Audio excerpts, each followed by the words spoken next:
everybody, and welcome back to my channel. My name is Reese, the Resilient PA, and today I am going to tell you why I decided to go back to school. Now, before y'all say anything, I do want to acknowledge all my new subscribers, and if you're new here, what's up? Hit the subscribe button, the like button, and the bell notification button to be notified when I post another video. Okay. So let's start from the beginning. All right. So when I graduated from PA school, I had no intentions on ever going back to school. If you've ever been to PA school, you know it's like drinking water out of a fire hydrant. It's so stressful. You never know what you know until somebody asks you a question about something, and then you just blurt out an answer and you're like, for real? I knew that?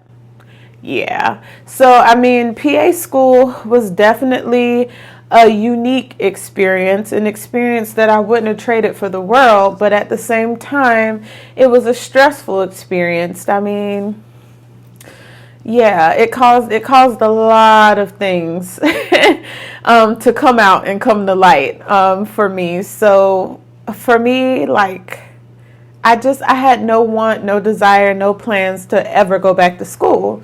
Now, fast forward, I'm like a year into being a PA, a brand new PA, and I had a friend that reached out to me, my good sis, and she was like, yeah, I'm almost done with my program. And I'm like, oh, you back in school? What did you go back for? And she was like, my DMSC. I'm like, what's that? She's like, the doctoral degree at University of Lynchburg, doctorate of medical science. And I was like, doctorate of medical science. I'm like, so what exactly would that do for you? Which is a question that I get a lot. Like, why go back to school for a doctorate of medical science? Are you getting paid more? Do you get anything special, any bonuses at your job? I mean, why? Why are you going back to school for a doctorate degree? And I literally sat and I thought about it. For me, I want to teach. Now, there's plenty of PAs that do not have a doctoral degree, and they still are out here teaching at PA programs. I mean, I don't think that that's necessary, but in the same sense, I'm going to tell you why I went for it. So teaching is a part of the reason why I went after my doctoral degree, but I didn't take the educational route. I took the clinical route because there's two different sides, and I'll pull up the curriculum here in a minute. But I decided to go the clinical route because I'm clinical. Like, I've never took the praxis exam. I never wanted to be a teacher until COVID came. COVID opened up a lot of doors for me to do virtual shadowing events, and from there it just blew up, and I started getting the offers to speak at different schools and interact with people and kind of get myself out there in a sense, because I mean, no matter where you are, who you are, and what you represent, you always represent yourself, and yourself is a brand. And so the more I kept speaking to other schools, the more my brand kept like spreading. God was expanding my territory during COVID. And so, I mean, I'm still speaking to schools today. I'm still getting opportunities like from Canada, and I did an expo in California. So many good, awesome things is just coming from me, just open my mouth and speaking. But yeah, that was one of the reasons why I went after my doctoral degree. The next reason is definitely one that if you're in PA school, unless you have been, chatting with other PAs, or you have a PA in your family, or you know one personally to be able to tell you this, that once you get out there in the field, the playing field is not level between PAs and other mid-level practitioners. And so it gives us a seat at the table. It gives us a chance to let our ideas and our voice be heard for once. A lot of people underestimate what PAs can do. They don't know that we're trained on the medical model. They don't know that, we're supposed to be the physician's right hand, really. I mean, we work well with physicians. I have a wonderful relationship with my SP. I know just enough to where she's not having to tell me, do this, do that, and look over my shoulder every 2 minutes and make sure I'm doing it right. I can practice independently away from my SP when we're in clinic because I was trained to do so. Like, who wants to hire somebody for help? And then while they're there with you every day, you have to overlook them and make sure they're doing it right. Then they're not much help. And I think it's the same thing with, PAs. We're trained to help the physician, to take the little things off of their plate so they can turn all their attention to the very complex patients. It's the same thing in the ER. We're on fast track, and all the real complex, severe, acute places, emergent cases go to the back. Can we help in the back? Yes. I have my ACLS. I have my BLS. I've been trained. I've been on rotations. So yeah, we can. But that's not where the help is needed. They need us to clear up all the little stuff so they can focus on the big stuff. That's what PAs were made to do. We're mid-levels. And I love being a mid-level. I love interacting with my SP, and I think that we are a great team. So, but on the flip side of that, sorry, I got off topic. So I think getting your DMSC gives us a seat at the table. Once people see that on your CV, I think it does make a difference to an extent. I think it shows that, if you made it through PA school, period, you persevered. Just period. Let's just be real. But if you take it a step further, what else? Like writing articles and serving on medical boards of hospital boards, or having an administrative position, a promotion, bonus pay, all that stuff. Okay, that goes along with getting your doctoral degree. And it also matters, what state you live in and who you work for, because not every employer knows what to do with the PA who has their doctoral degree. And to be honest, a lot of people see that I got my doctoral degree and they're like, oh, so are you a doctor now? No, I'm not a doctor now. I'm a doctor of medical science. I'm not an MD. I'm not a DO. And I would never try to portray myself like I am because I didn't work for that degree. So no, I respect doctors way too much to be out here pretending. No. But I am a doctor of medical science. So education-wise, yeah, I can be called Dr. Jordan. But when I'm in clinic, yes, you can call me Dr. Jordan, but that becomes confusing because, again, I am a PA. So I don't ask my patients ever to call me Dr. anything. My name is Rashada. That's what I go by. So that just is what it is. To answer that question, no. People do not have to call me doctor. But, technically they can call me doctor. But that, again, it becomes confusing because when you call me doctor in a clinical setting, then people get the idea that you're an MD or a DO, and I'm not.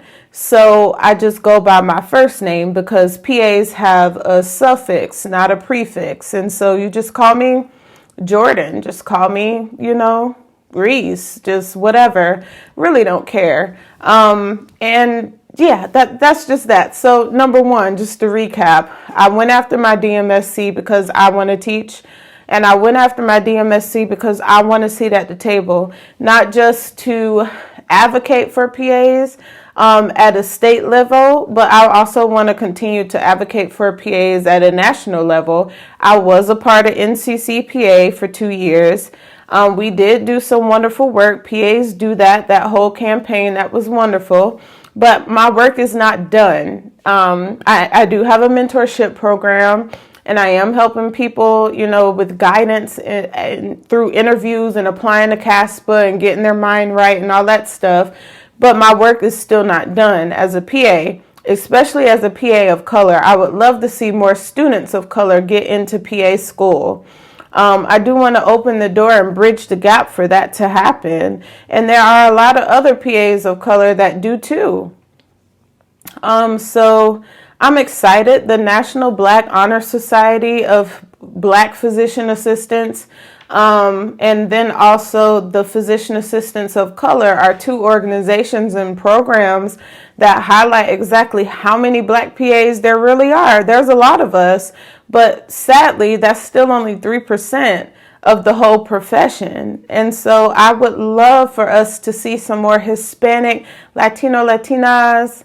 I would love for us to see some more Black people in PA school, just being completely honest, because we have to represent for our patients. And I get it. I mean, for however long, I don't ever remember having a doctor that looks like me, except for my one doctor, and that was my OB.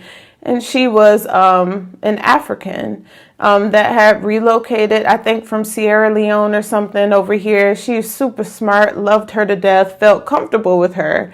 But it would be wonderful if, the next generation, we could give that gift of allowing them to have a doctor or a provider that looks like them.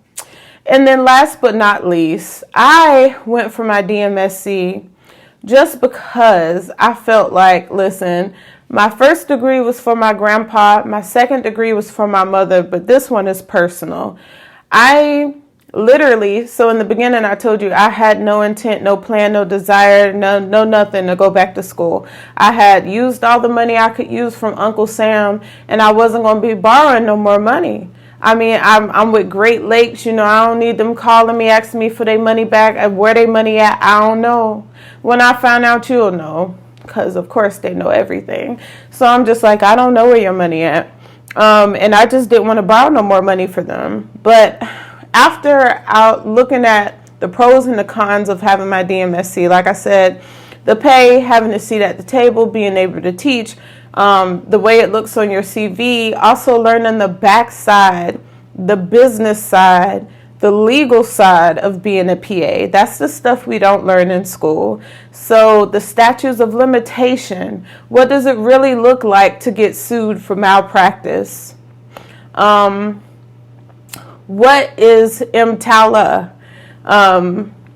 Just knowing like what someone has to do and knowing your rights, like knowing the law just empowers you to a whole nother level.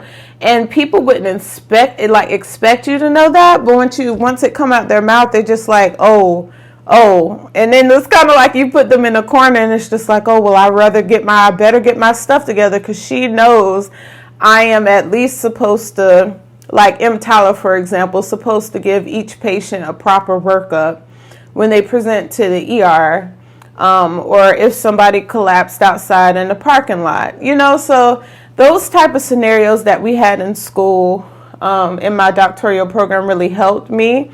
At first, it was a bit intimidating, I'm not going to lie, because I'm just like, I don't speak legal.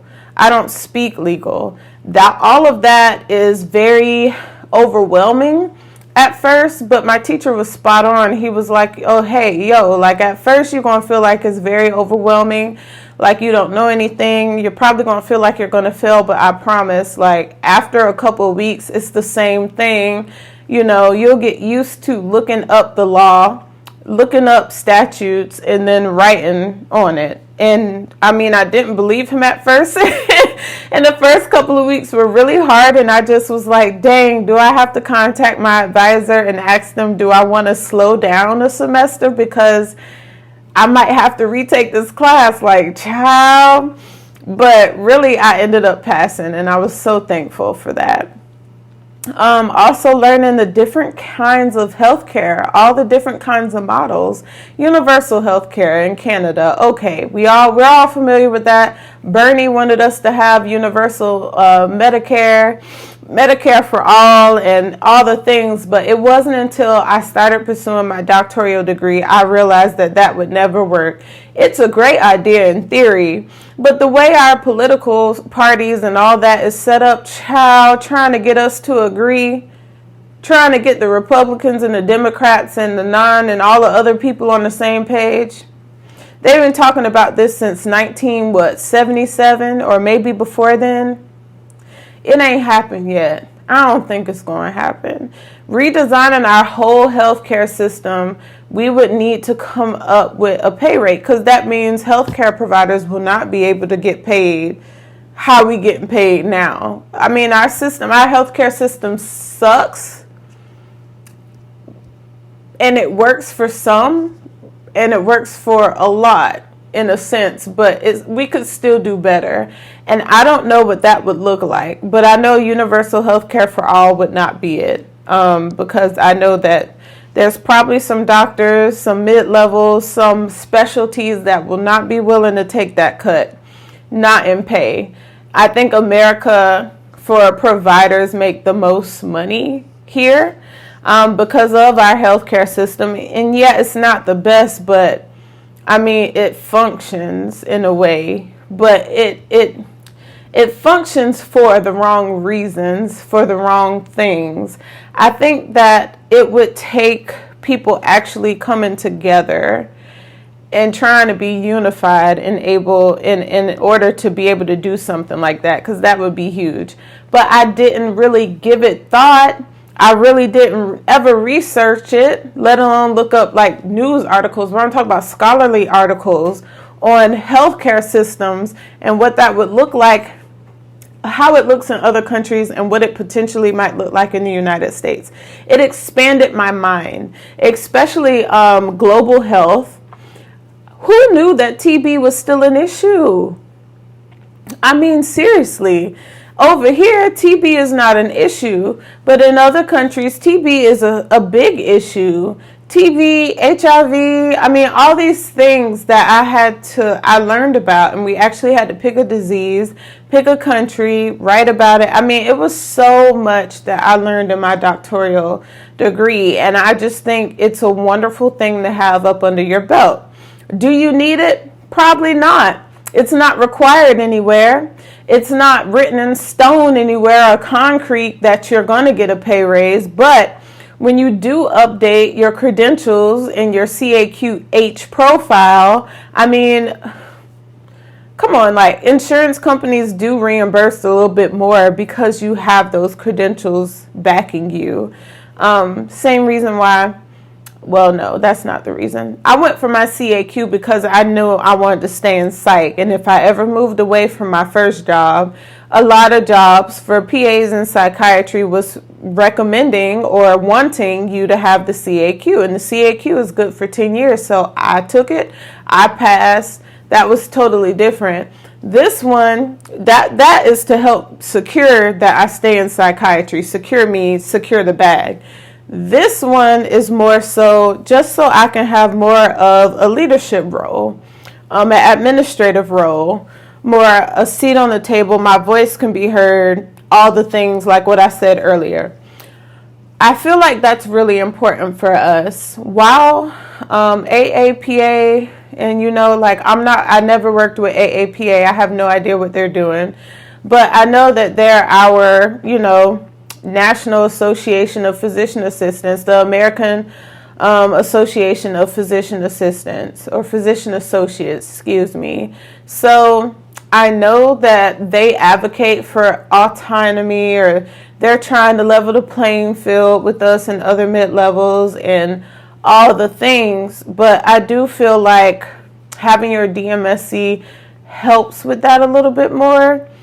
And I feel like if I educate more locally, and then if everybody was to, without even getting a DMSC, let's just take the degree out. If everybody was supposed to go out in their community, talk at high schools, talk at colleges, try to, advocate for the profession, but also inform people that we're here, we exist, and this is what we do, so other people don't think it's just this handful of choices that I can be in medicine. Like there's no other choice. I think that not only will employers be more educated on what PAs are and what we do, but the community will be too, and that would encourage more people to go to PA school, which, I mean, a lot of people already are, but more young people too, and let them have a chance. So I do think that my work is far from finished, and I know I did a lot of ranting in this video. If this video helped you, or at least had got you thinking a little bit about some things, comment down below. I do not tolerate negativity, so if you come on here commenting foolishness, you're going to get foolishness. My subscribers don't play either. Like, either they'll report you, I'll report you, you get blocked and move on. Everybody has a right to say or express themselves, but it doesn't mean just because I say tomato, you say tomato, that I'm wrong. It's just what I believe. But yes, so those were my reasons for going after my DMSC. Sorry for ranting on this video, but I hope you enjoyed it. If it helped you, please like, comment, subscribe, and I will see you guys in the next video. Bye, guys.